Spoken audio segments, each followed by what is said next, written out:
Hello friends, this is Hedda. Welcome back to my channel. Today I am setting up my bullet journal for September, and if you don't know what a bullet journal is, it's basically a homemade planner.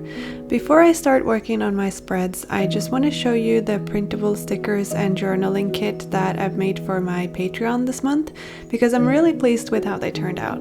If you didn't know already, I have a Patreon where I post monthly printable journaling kits, sticker sheets, calendars and other things, as well as a Patreon-only Discord server, early access to videos, there's blog posts, I even send out physical mail to certain patrons every month. And if that's something that you're interested in, head over to patreon.com/mochibujo and sign up for the tier that's right for you. I really appreciate the support that I get through Patreon. You guys really are the best. Growing up, I loved drawing with markers and pens. I remember buying my first pro markers in middle school or high school, and I just loved how the alcohol markers behaved. Pro markers were my gateway drug to Copic markers, and now after, I guess, around 10 years of collecting them, I have a lot. And I know I always yell at you to not use alcohol-based markers in your journals because the ink will bleed, but this month I'm actually going to use alcohol-based markers. Not directly in my journal, but still. When I was a kid and a teenager, I loved drawing girls, and I still love doing that. It's like my safe space within art. Actually, both Copic markers and girl drawings are my safe spaces in art, and this month I just wanted to submerge myself in that. I think a lot of the time I try to do other things to challenge myself, and I also worry that if I just draw pretty girls, maybe you guys won't like it. Maybe it will be too much of the same. But September is my birthday month and I feel really comfortable drawing girls, and it's so fun to draw all these outfits that I wish I could wear myself. So I'm just going to enjoy that this month. So as you can see, I am drawing a few different girls to decorate my spreads with. I will say I drew all of them a little bit too large, so if I could do it again, I would draw them a bit smaller, like the Patreon stickers maybe. They're a good size. It is what it is, at least they're very visible. They're not perfect and I find flaws in all of them, but if there's one thing that I've learned from making art on the internet, it's that perfection is unattainable. If I were to strive for perfection in every single piece that I drew or painted or made, I'd never be uploading anything. So I've given up on perfection. It's not like my art is super realistic anyway, so I don't think there's anything wrong with some mistakes here and there, and things that I view as mistakes might not be viewed as mistakes from your perspective, and vice versa. So I really like the saying that there are no mistakes, only happy accidents. Sadly, I ended up not using the girl that I'm drawing right now simply because it was too big. It literally covered the entire page, but I still liked how it turned out, and I might redraw it for a digital sticker or something like that. You can definitely see that I was inspired by the cottagecore aesthetic with these flowy dresses, and I think the most fun part about drawing dresses like this is that you can try to capture movement in a different way. I always struggle with capturing movement. It's so much easier to just draw someone standing still or sitting still than someone who is dancing or moving in some way, but I tried to capture the movement in all 4 drawings and I think I succeeded in that. What do you think? I don't really have many tips when it comes to drawing with alcohol-based markers because I'm not that good at it, but one tip I do have is to start with the darker colors and then move on to the lighter shades, because this way you can use the lighter shades to blend so that the edges won't be so harsh. My drawings are quite flat. There's a bit of light shading, but not really that much, which means that it's quite quick to color in the drawings. Copic markers are definitely some of the more expensive art supplies out there, especially because you need a lot of markers to make it worthwhile to draw with them. You can't blend new colors like you can with paint, and alcohol-based markers tend to be very expensive as well. If you want to get started, I'd recommend getting a few shades that work well together. For example, get a few markers to imitate your skin tone or something like that, just to practice the blending and how to use the markers. And then you can expand your collection little by little. I'm using both Copic markers and deleter markers here, so it's not all Copic. I discovered deleter markers when I lived in Tokyo, and they were a bit cheaper than Copic markers, so I decided to get some of them to try. They work really well together, so I just use whichever shade works best. I can't really say if one of them is better than the other. They kind of seem like the same to me. I haven't seen deleter markers outside of Japan, so I'm wondering if they don't really sell them elsewhere. But if you live in Japan, check out deleter markers, because I quite like them. Okay, so a piece of behind the scenes trivia here. It's the first time I've experienced this, but as I was filming, my phone kept overheating and just stopped filming, so I didn't get the last bits of coloring on camera. Sadly, it was very frustrating because it just wouldn't cool down, so I put my phone in the fridge. I just left it in there for like 5 minutes and it cooled down so that I could film again. I've never had to do it before, so I'm a little bit worried about that, but hopefully it's nothing serious and it was just a coincidence, maybe because the sun was shining. Hopefully it won't happen again. But yeah, I colored in the drawings and then I cut them out so that they would kind of be like big stickers. I left a bit of white area around the drawings to make them stand out more against the background, because I was already planning on doing some collaging, and when you do collaging it's nice to have that white border so that the stickers don't disappear in the chaos. I do the same with my Patreon printables, as you can see here.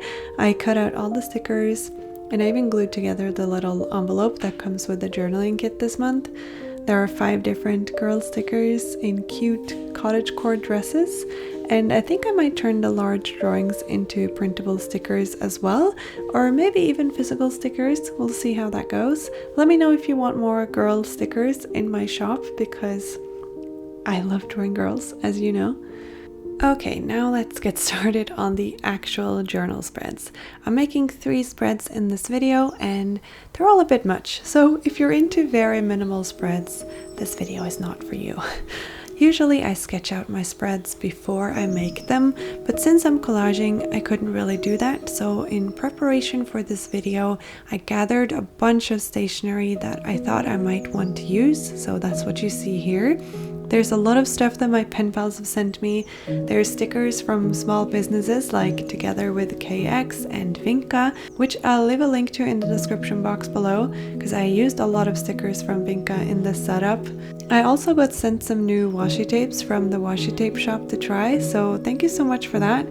These are the Happy Journaling washi tape set designed by Sarika Studio, and then I also got the Fall Equinox set. Both are really lovely and I think they worked really well with my theme. From here on out there was a lot of ripping up paper and moving things around, and I always struggle a bit with knowing how much of the experimentation process to include in the video, because I don't know how interesting that is. Let me know if you like watching me move paper around in my notebook, or if you prefer drawing or painting. Personally, I really like both. I like how chunky my journal gets when I glue in lots of things, but I also enjoy setups where I draw everything by hand. In the end, I decided on a layout for the cover page with one of the girls that I drew on the left side and then the monthly title on the right side. I tried to use different pieces for all of the spreads so that there wouldn't be any repetition, except for washi tapes. And I think that this makes each spread unique. The great thing about collaging is that you can make it work with just a few very simple pieces. You see me use some nice thin paper and a ripped page from an old book here as the base layer for my collage, and then I'm just building it up from there. I like to experiment with layering washi tape both below and on top of other layers, and then I use stickers as the final layer, if that makes sense. And you can also supplement with stamps, which I think would look really nice, especially floral stamps always look great, but I don't have any of those. I have floral stickers from Vinka though, and they worked really well with the spread. I was really worried about running out of glue tape, so I'm not using very much for each piece. So there are some edges that are kind of sticking out, but I really didn't want to have to go to the store and buy more glue tape, and I didn't really know how much was left. They always run out at the most inconvenient time. That's what I get for not having a stockpile of glue tape, I guess. You can see that I snuck in not one, but 2 9s in the spread, since September is the 9th month of the year, so that was very intentional. And then I'm just adding some sparkles because you know I can't help myself, just have to do it. And then I lettered September in this label. I guess it has a very odd texture, so it was kind of hard to write with my brush pen. This label is from AliExpress. It's in one of their Ephemera packages. And with that, I call it good for the cover page. The thing about collaging is that you could just keep going and add more and more stuff, but at some point you have to stop and move on, so that's what I did. This next spread will be my calendar spread, and here I used some craft paper from my Artline Olive notepad. I have their Neapolitan notepad, and honestly, it's such a great help because I always have dotted craft paper, and I always have dotted black paper and white paper should I need it. So definitely my favorite product from Artline Olive so far. The idea for the spread was to have all of the collage elements poke out from underneath the craft paper calendar so that the calendar itself is in focus as the main element, I guess. I did end up putting a floral sticker and the girl sticker on top though, because I just thought it looked a bit more organic that way. You might have seen this on the cover page as well, but I decided to cut out the background of the mushroom washi tape just to make it appear more like a sticker than tape. And this is just one of many ways you can get creative with washi tape. It's perhaps especially easy with a lot of the washi tape from the washi tape shop because they're definitely more like stickers in texture and even come with backing paper. So it's literally a very long sticker on a roll. It makes it easy to cut out shapes from the tape, which I do a lot with the paperclip tape, for example. I had already measured this piece of craft paper, of course, but here I'm drawing lines to measure the boxes to be 5 by 6 squares. This way I have a lot of room to write down not only events and appointments, but also tasks and deadlines if I need to. You might have also noticed the little gold foil suns that I added to the cover page and also to the spread. Those I cut out from a washi tape from Macy Lane Co., which has the perfect shade of orange, and the gold foil added a nice little detail without being too big. Up until this point, I had delayed making the September header because I didn't really know what to do about it, but in the end I landed on a little label thingy that was the perfect size for a small header. I didn't bother with writing down the days of the week because I know which order the days are in, and I know that my calendars always start on a Monday, and to be honest, it would have just been too much for this spread. I didn't really want to add any more text to this because it would just be too busy. So I really like how it turned out. I added some sparkles, of course, and that's all for the spread. The last spread I'm making for this monthly setup is a spread I also made last month, or at least it has a similar function. They look nothing alike. This is a monthly and weekly plan spread, and it's inspired by Anna from Journal Away. She always makes a monthly plan spread each month, mapping out what she wants to prioritize that month and other things she'll do if she has time.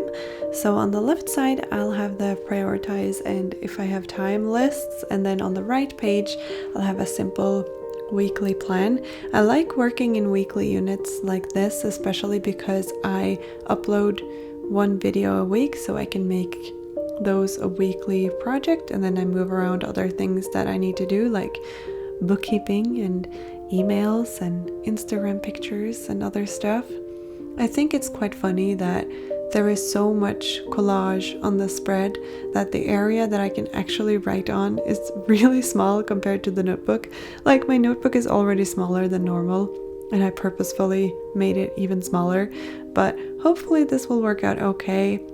I realize I don't have a tasks list, which I might regret, but I could also incorporate that into my weekly spreads or just make it later.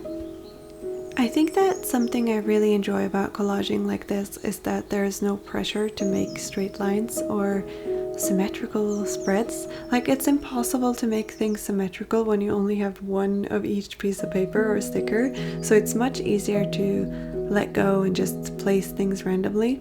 I would also argue that collage spreads look much nicer when you don't try to make them look perfect. Does that make sense? Like I mentioned earlier in the video, September is my birthday month, and this year I turned 28 years old on the 6th of September. When I was in my early 20s, I was terrified of getting older. I remember feeling so old when I turned 24, but now it doesn't seem that scary anymore. I'm actually kind of excited for my 30s. I'm of course sad that I had to spend some of my best years in lockdown, but then again, we all did, so that makes it feel less awful, I think. I always feel like I'm quite a bit older than many people in this community, but then again, art is something that creates joy and inspiration regardless of age, so it doesn't really matter. When I see comments of people who watch my videos with their kids or with their parents, it just makes me really happy. I'm excited for my birthday. I don't really have any plans, but I want to go to my parents' house and hang out with my cat because he's my favorite guy, and it always makes me so happy when I can hang out with him. Anyway, that's all the spreads that I made for September so far. Of course, I still have to set up my weekly spreads, but that will have to wait for another day. I really love collaging, so it was nice to do it in my bullet journal again. I haven't really done a collage theme like this since November last year, so it's been a while. Check out the video description for some juicy discount codes to a lot of the stationery that I used in this video, as well as my journal. And make sure you subscribe to my channel to stay up to date on new videos, giveaways, and other events. Remember to check out my Patreon, which I'll also link down below. If you like stickers, I think you'll like my Patreon. That's all I have for you today. If you liked this video, put a dancing emoji in your comment, or if you're on your computer and don't have access to emojis, tell me if you like the cottagecore aesthetic. I hope that you're all having a lovely day, and I'll see you next time. Bye!